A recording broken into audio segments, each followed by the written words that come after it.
নমস্কার বন্ধুরা, আজকে একটা সহজ রান্নার পদ্ধতি তোমাদের সাথে শেয়ার করছি। রান্নাটা করাও সহজ, পরিশ্রমও কম, কিন্তু খেতে ভীষণ সুন্দর।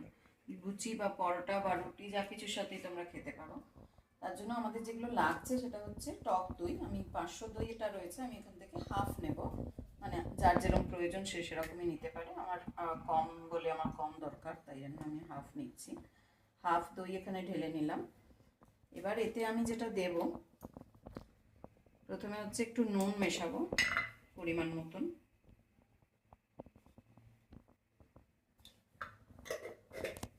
তারপরে দেব একটু চিনি। আমরা যেহেতু brown sugar pink salt use করি, তাই জন্য এটার কালারটা এরকম লাগছে। যারা হোয়াইট খাও তারা হোয়াইট দিতে পারো, কোনো অসুবিধা নেই। এরপরে আমি গ্যাসটা জেলে নিচ্ছি। গ্যাসে একটা প্যান আগে থেকে বসিয়ে রেখেছিলাম, গ্যাসটা জেলে দিলাম।